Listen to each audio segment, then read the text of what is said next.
नमस्कार, आप देख रहे हैं न्यूज़ वन इंडिया। में हूं आपके साथ उन्नति भटनागर। उत्तर प्रदेश के संभल में शुक्रवार को बड़ा हादसा हुआ था। चंदौसी में एक कोल्ड स्टोरेज भरभरा कर गिर गया था, जिसके मलबे में कई मजदूर फंस गए और 14 मजदूरों की जान तक चली गई। हादसे में जान गंवाने वाले दिहाड़ी मजदूर ही थे। जाहिर है हाड़तोड़ मेहनत से उनके घर का चूल्हा जलता होगा। इस हादसे के बाद न्यूज़ वन इंडिया की टीम शहर शहर पड़ताल करने पहुंची और ये जानने की कोशिश की कि आखिर मौत के और कितने कोल्ड स्टोरेज हैं। तो चलिए दिखाते हैं आपको एक खास रिपोर्ट।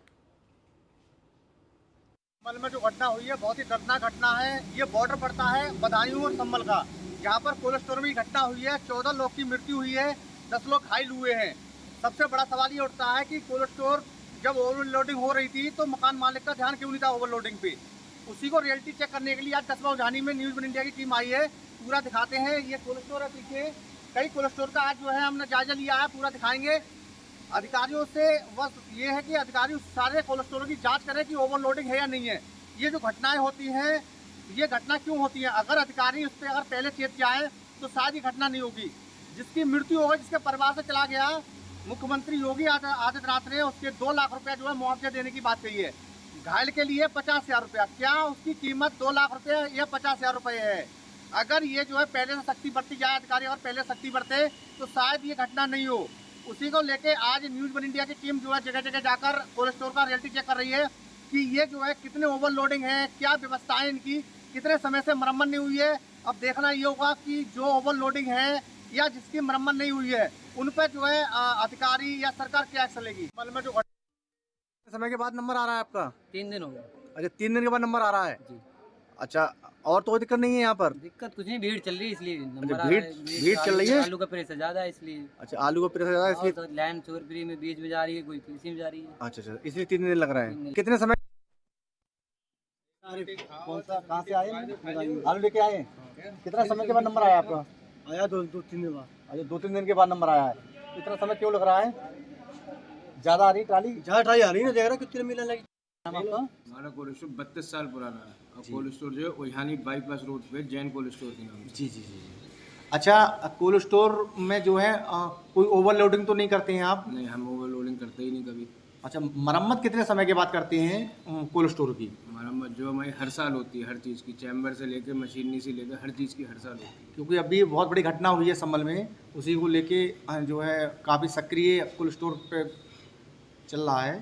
तो मरम्मत हर साल होती है आपकी? हर साल बीमा, हर साल मरम्मत, सब कुछ होता है। हमारा कोल्ड स्टोर 32 साल पुराना है। समय पर कोल्ड स्टोरेज अधिनियम 1976 के अंतर्गत कोल्ड स्टोर में भंडारणकर्ताओं को लगातार आदेश जारी किए गए हैं। वहीं इस बार भी कोल्ड स्टोरेज को लेकर के जो सरकार है काफ़ी जो है सशक्त है, बेहतर ढंग से प्रयास कर रही। 500 से ऊपर का आलू का रेट भी दिया जा रहा है। वहीं जनपद पीलीभीत की अगर हम बात करें तो यहाँ पर 5 कोल्ड स्टोरेज थे, जिनमें 3 अभी संचालित हैं और 2 बंद हो चुके हैं। वहीं जनपद की अगर हम कोल्ड स्टोरेज भंडारण की बात करें तो 75,000 क्विंटल से अधिक यहाँ पर भंडारण क्षमता है 3 कोल्ड स्टोरेज में। और जो वहीं जो बंद हो चुके हैं तो 3 जो क्षमता है स्टोरेज की 75,000 क्विंटल से, तो वहीं इस समय अगर वर्तमान की बात करें तो 60,000 क्विंटल वहाँ आलू को कोल्ड स्टोरेज में भेजा जा चुका है। तो यानी अभी लगातार किसान अपना आलू ले जाकर कोल्ड स्टोरेज में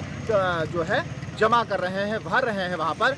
अब सबसे बड़ी बात ये होती कि जैसे कि स्थिति क्या है, यहाँ पर जो 3 जो संचालित हो रहे हैं वहाँ लगभग 100 से अधिक मजदूर काम कर रहे हैं, लेकिन वाकई में जो बेहतर सुविधाएं और बेहतर चीज़ें होनी चाहिए थी वो भी पूर्ण रूप से दिखाई नहीं दे रही। अब देखना ये होगा कि जो जिला उद्यान अधिकारी हैं, इन सब की व्यवस्थाओं के लिए जो बचा हुआ शेष आलू भरना है, तो वहीं किसानों को आलू भरने के लिए समस्याएं भी हो रही हैं। कोल्ड स्टोरेज के जो मालिक हैं उनके द्वारा समस्याओं का भी उन्हें सामना करना पड़ रहा है। अब देखना ये होगा कि जिला उद्यान अधिकारी इन तमाम समस्याओं को खत्म करें। उत्तर प्रदेश के संभल जिले में कोल्ड स्टोर में हादसा हो जाने के बाद न्यूज़ वन इंडिया की टीम ने आज कानपुर शहर में रियलिटी चेक करने के लिए निकली हुई है। इस समय हम ऐसे ही एक कोल्ड स्टोर में देखिए मौजूद हैं, जहां पर सुबह का वक्त है और मैनेजमेंट अभी यहां पर नहीं आया हुआ है। ऐसे में हम कोल्ड स्टोरेज की ये क्षमता को देखेंगे कि आखिर यहां पर जो सुविधाएं हैं वो किस तरीके की सुविधाएं हैं, इस प्लांट में फायर इक्विपमेंट है या नहीं है। तो आइए चलते हैं, हम आपको दिखाते हैं कि यहाँ पर देखिए ये एक कोल्ड स्टोरेज है, जहाँ पर फायर इक्विपमेंट के जो पाइपलाइन है वो पूरी तरीके से बिछाई गई है। बाकायदा यहाँ पर प्रथम दृष्टिया अगर देखा जाए तो कोल्ड स्टोरेज में फायर विभाग की जो सुविधाएं होनी चाहिए वो यहाँ पर साफ तौर पर देखी जा रही है। जगह जगह पर देखिए सिलेंडर जो है फायर इक्विपमेंट के वो यहाँ पर लगाए गए हैं ताकि किसी प्रकार का कोई यदि हादसा होता है तो सही समय पर आकर यहाँ पर लोगों को बचाया जा सके, स्थिति पर काबू पाया जा सके। हमारे साथ यहाँ पर एक कर्मचारी मौजूद है। क्या नाम है आपका? राजेश।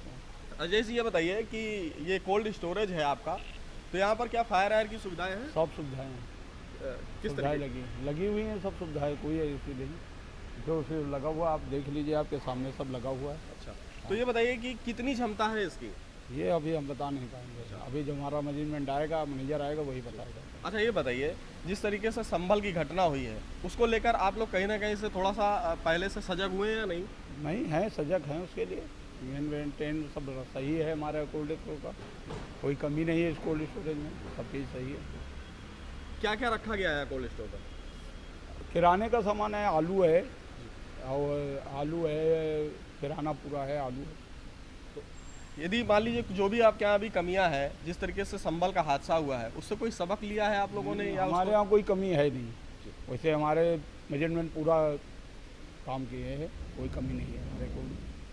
तो देखिए जिस तरीके से यहाँ पर कोल्ड स्टोरेज के जो कर्मचारी हैं उनका साफ तौर पर कहना है कि फायर इक्विपमेंट के साथ साथ उन्होंने सभी व्यवस्थाओं को दुरुस्त कर रखा है। कोल्ड स्टोरेज कर्मचारियों की माने तो क्षमता के अनुसार ही कोल्ड स्टोर में पूरा सामान व्यवस्थित तरीके से रखा गया है। वहीं हादसे को लेकर अब यहाँ के कर्मचारी पूरी तरीके से चौकन्ने नजर आ रहे हैं। वहीं कोल्ड स्टोरेज की बात करें तो यहाँ पर सभी सुविधाओं से कोल्ड स्टोरेज सुसज्जित नजर आ रहा है। तो वहीं आपको बता दें कि आज रविवार होने के चलते कोल्ड स्टोरेज के भीतर हमें जाने की परमिशन नहीं मिल पाई है।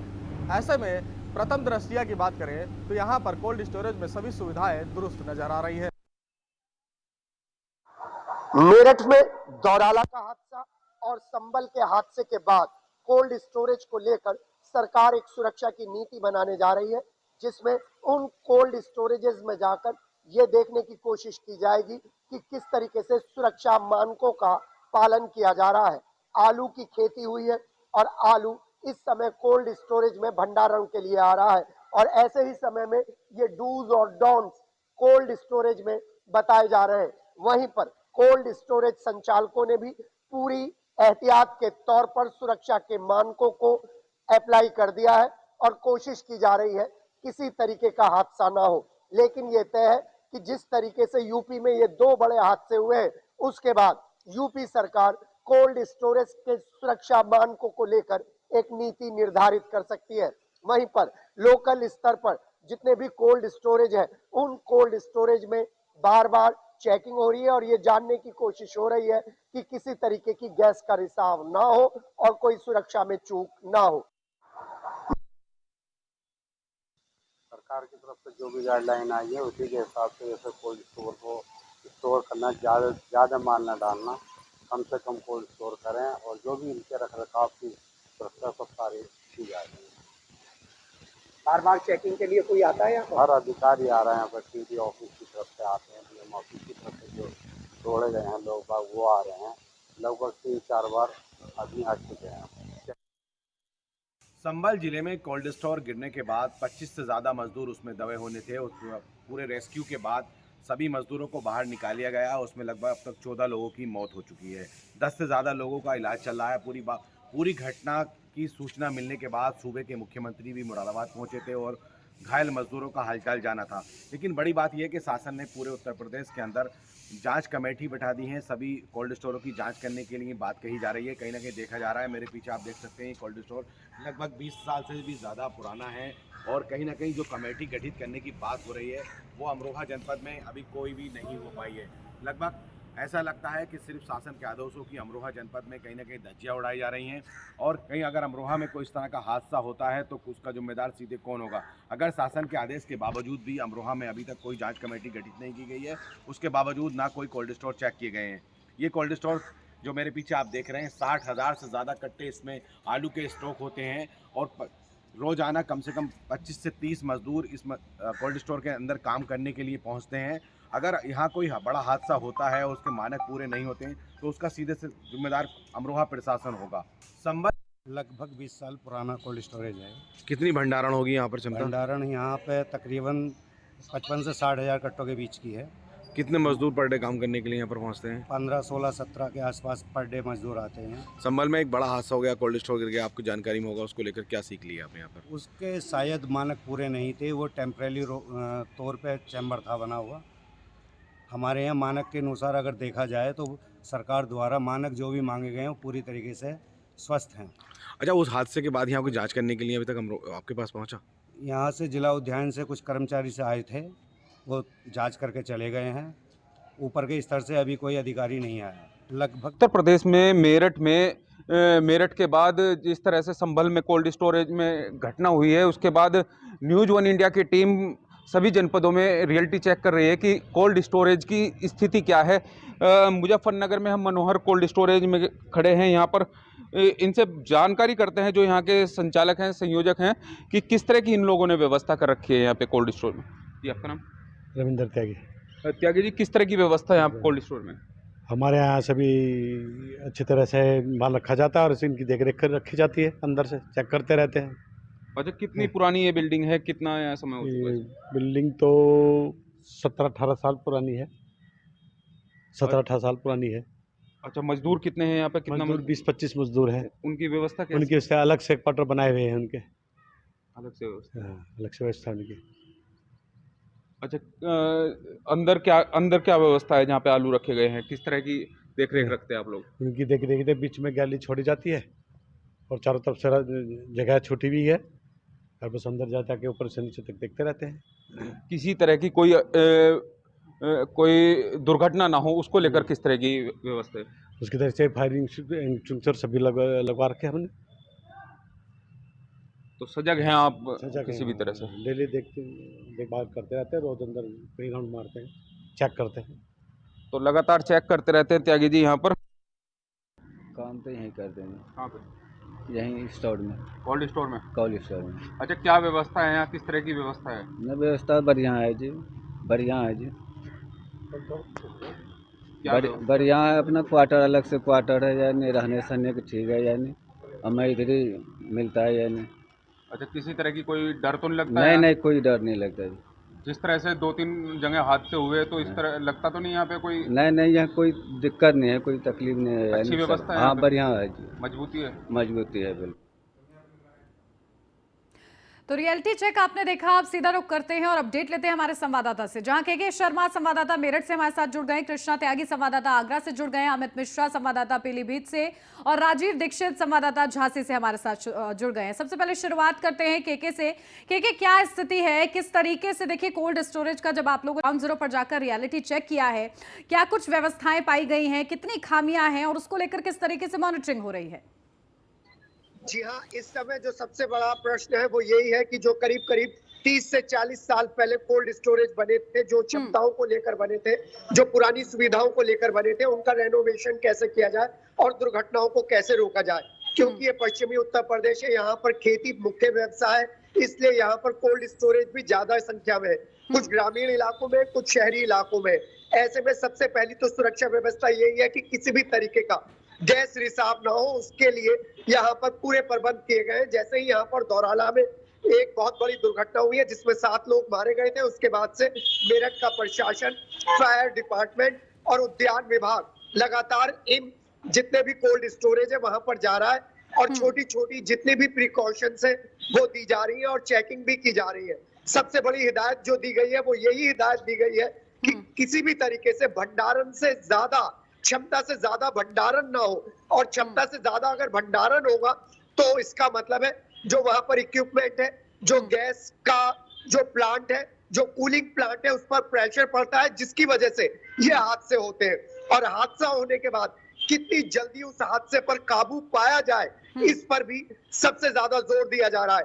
हमने डीएम दीपक मीणा से बात करी, उद्यान अधिकारी से बात करी, तो उन्होंने बताया कि पश्चिमी उत्तर प्रदेश में और विशेषकर मेरठ, सरदना, दौराला, खरखौदा क्षेत्र में जितने भी भंडारण के केंद्र हैं उन सब पर विशेष सतर्कता बरती गई है। एक बात और बता दें न्यूज़ वन इंडिया के माध्यम से कि जितने भी लोग यहाँ पर काम करते हैं उनको कोई ट्रेनिंग नहीं दी जाती, वो सिर्फ लोडर है, वो सिर्फ बोरी उठाते हैं, रखते हैं। इसके अलावा टेक्निकल स्टाफ तो कम से कम मेरठ और आसपास के क्षेत्र में किसी भी कोल्ड स्टोरेज पे नहीं है। मुंशियों की तरह यहाँ पर कोल्ड स्टोरेज संचालक काम लेते हैं। अगर यहाँ पर टेक्निकल डिपार्टमेंट थोड़ा सा काम करने लगे तो ये जो दुर्घटनाएं हुई है ये दुर्घटनाएं रुक जाएं।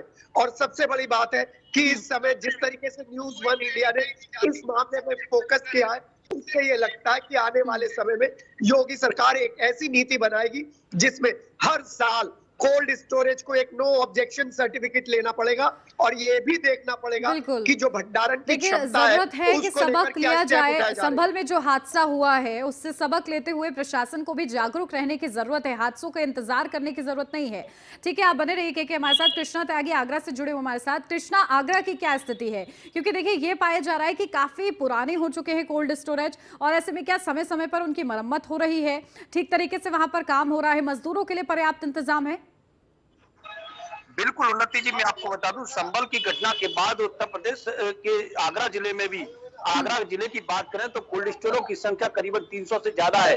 आलू के क्षेत्र में उत्पादन आगरा के क्षेत्र में सबसे ज्यादा उत्पादन होता है। और उसके बाद यहाँ के कोल्ड स्टोरों की बात करें तो कोल्ड स्टोर बिना मानकों के यहाँ पर पाए गए हैं। कई कोल्ड स्टोर ऐसे हैं जो एक एक स्वामी के 4 कोल्ड स्टोर भी हैं। लेकिन यहाँ का आगरा प्रशासन की बात करें तो आगरा प्रशासन ने किसी भी कोल्ड स्टोर पर कोई भी कार्रवाई नहीं की है, केवल खाना पूर्ति की गई है।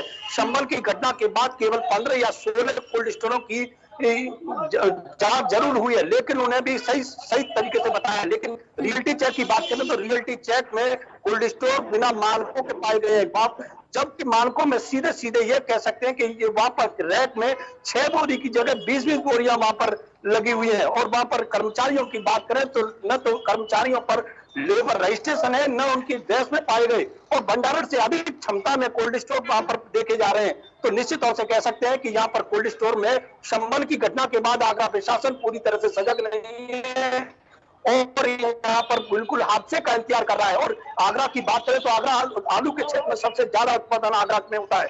आलू जो खनौली और हाथरस वाले रोड पर सबसे ज्यादा कोल्ड स्टोरों की संख्या बताई जाती है। और इसी क्षेत्र में जो हाथरस और जो रोड पर जो कोल्ड स्टोरों की संख्या है वो वहां पर बिना मानकों के है, जबकि मानकों में कई कोल्ड स्टोर वहां पर ये स्थिति उन्नति जी शुरुआत से ही बनी हुई है। काफी पुराने कोल्ड स्टोर है, उसके बाद भी कई कोल्ड स्टोर ऐसे हैं जिनके रिन्यूअल तक नहीं हुए हैं। हालांकि जो डीएचओ जो अनीता सिंह थी, उन्होंने पिछले 3-4 साल की बात करें तो उन्होंने 30 या 32 कोल्ड स्टोर पर कार्रवाई जरूर की, लेकिन उसके बाद भी वो कोल्ड स्टोर जिसकी द्वारा उसी धरने पर देखिए यही जरा सी लापरवाही कहीं ना कहीं कृष्णा देखिए बड़े हादसों को न्योता देती है और ये प्रशासन को समझने की जरूरत है। ठीक है, आप भी बने रहिए हमारे साथ। अमित का रुख करते हैं, पीलीभीत से हमारे संवाददाता जुड़े हुए हैं। अमित, पीलीभीत की क्या स्थिति है? मजदूरों को क्या सिक्योरिटी दी जाती है? क्योंकि मजदूर जो है पूरी ईमानदारी के साथ अपना काम करते हैं, अपनी मेहनत लगाते हैं। ऐसे में मजदूरों की सुरक्षा के लिए किस तरीके से जो उनके मालिक है कोल्ड स्टोरेज के, वो जो है प्रतिबद्ध नजर आते हैं? हालांकि अगर हम बात पीलीभीत करें तो यहाँ पर बता दें जो 5 कोल्ड स्टोर थे इनमें से 3 अभी तक संचालित हैं और 2 बंद हो चुके हैं। वहीं अगर मजदूरों की बात करें तो यहाँ पे परमानेंट कोई भी मजदूर नहीं रखा जाता। यहाँ पे लेबर को जो है क्षेत्रीय लेबर को बुलाया जाता है और उनसे सिर्फ उतने समय काम लिया जाता है जब आलू को लाया जाए, उससे लोड करवाया जाए या वहां से उतरवाया जाए, तो इस सब कामों के लिए लेबर को बुला लेते हैं। लेकिन वहीं अगर हम यहाँ पे जो कोल्ड स्टोर के मालिक हैं उन सबकी बात करें तो ये सबसे बड़ी कहीं ना कहीं सवाल खड़ा होता है कि जब इतनी बड़ी घटनाएं होती हैं संभल जैसे, उसके बाद ही अधिकारी सजग क्यों होते हैं? उसके बाद अधिकारी ही उच्च संज्ञान में क्यों बात लाते हैं? तो ये कहीं ना कहीं सवाल भी खड़ा रहता है।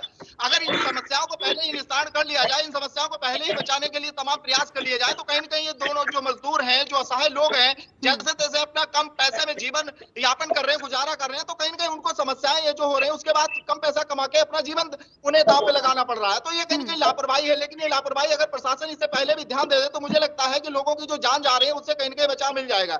पीलीभीत में जो वर्तमान की स्थिति है, यहाँ पे जो 3 कोल्ड स्टोर संचालित है, इनमें 2 पीलीभीत में है और एक घुघचाई जो पूरनपुर क्षेत्र में पड़ता है, वहाँ पे गर्ग कोल्ड स्टोर है। पीलीभीत में श्याम कोल्ड स्टोर है, वहीं दूसरा निर्मल कोल्ड स्टोर है। अगर वर्तमान उनके हम भंडारण की भी बात करें तो पीलीभीत में जो श्याम कोल्ड स्टोर है वहाँ पे वर्तमान समय में 19,500 क्विंटल का भंडारण का जो पूरा मानक रखा गया है और इस तरह से निर्मल का भी 28,000 के आसपास है। और वहीं घुघचाई में गर्ग जो है उसका 30,000 है। 30,000 भंडारण में गर्ग में लगभग 15,000 के आसपास जो है भंडारण किया जा चुका है। और वहीं पीलीभीत में जो है उनमें 50% से अधिक का भंडारण किया जा चुका है। अगर वहीं पूरे मानक की हम बात करें, यहाँ पे किसानों की भी बात करें तो मजदूरों के साथ साथ किसानों की अगर हम बात करें तो यहाँ पर 80,000 क्विंटल भंडारण की क्षमता पूरे जनपद में सभी कोल्ड स्टोरों की है। लेकिन 60,000 से अधिक अभी तक भंडारण हो चुका है, जबकि पीलीभीत जनपद में 1,20,000 क्विंटल से अधिक आलू का उत्पादन होता है। तो ये भी देखने वाली बात होती है कि जरूरत से ज्यादा यदि भंडारण वहां पे किया जाएगा तो इस तरह से भी मौत का तांडव होते हुए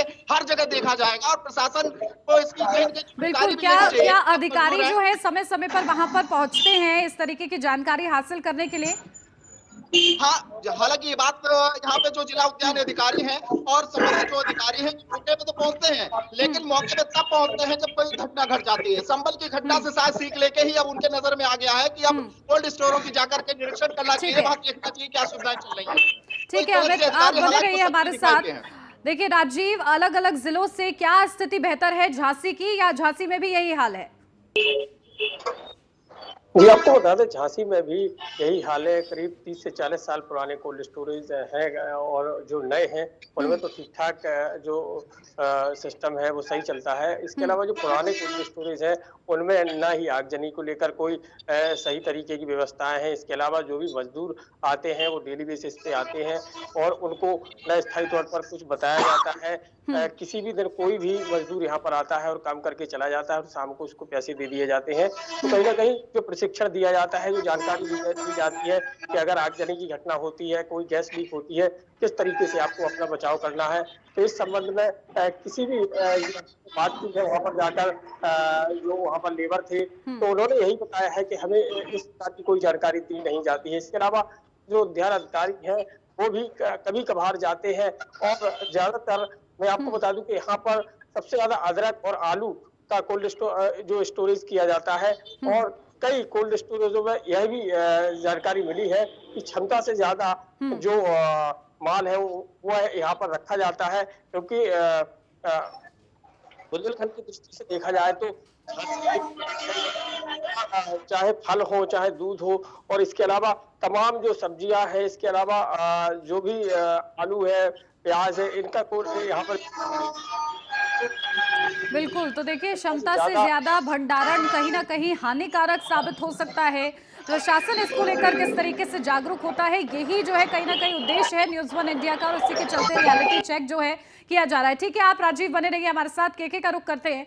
केके, देखिए मेरठ में आपने मजदूरों से बातचीत की होगी, मजदूरों को क्या कहना है, वो अपनी सुरक्षा को लेकर कितने जागरूक हैं, खून पसीना वो लगाते हैं, उसके बाद बदले में क्या उम्मीदें हैं उनकी?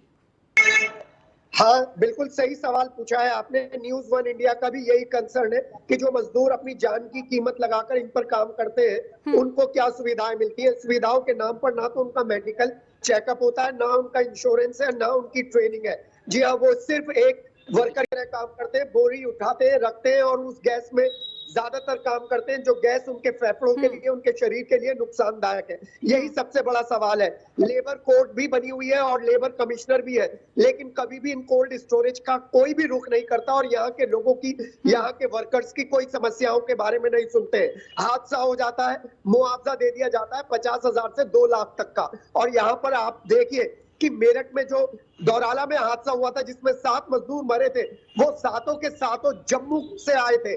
जी हाँ, और जम्मू से आने के बाद उनका कोई रजिस्ट्रेशन यहाँ पर नहीं मिला था। वो बसपा के एक नेता चंद्रवीर की कोल्ड स्टोरेज था, तो वहां पर जितने भी नियमों की धज्जियां उड़ाई जा सकती थी वो सब नियमों की धज्जियां उड़ाई गई और जितना सुरक्षा मानकों के साथ समझौता किया जा सकता था वो किया और नतीजा ये हुआ कि 7 मजदूरों ने अपनी जान से हाथ धोना पड़ा और कई मजदूर अभी भी बेड पर है। लेकिन ना तो उनको कोई सुविधा दी जा रही है, ना ही उनको बाद में जो सैलरी मिलनी चाहिए वो मिल जा रही है। कंपनसेशन अमाउंट बेहद कम है।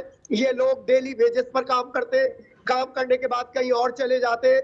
तो कहने की जरूरत नहीं है कि न्यूज़ वन इंडिया ने जो मजदूरों को लेकर देखिए यही कोशिश है कि किस तरीके से मजदूर जो हैं, जो अपनी खून पसीना लगाते हैं, उनको ठीक तरीके से न्याय मिले, वो काम कर पाए और उनकी सुरक्षा का जो है खास तौर से ख्याल रखा जाए। ठीक है, आप सभी का बहुत शुक्रिया खास हमारे साथ जुड़ने के लिए और एक रियलिटी चेक हमारे दर्शकों तक पहुंचाने के लिए। तो ये स्थिति है अलग अलग जिलों की। अब देखना यह होगा कि संभल की घटना से सीख लेते हुए प्रशासन किस तरीके से आगे जागरूक रहता है और इस तरीके के हादसों पर किस तरीके से अंकुश लगता है। इसी के साथ इस बुलेटिन में बस इतना ही। आप बने रहिए न्यूज़ वन इंडिया के साथ।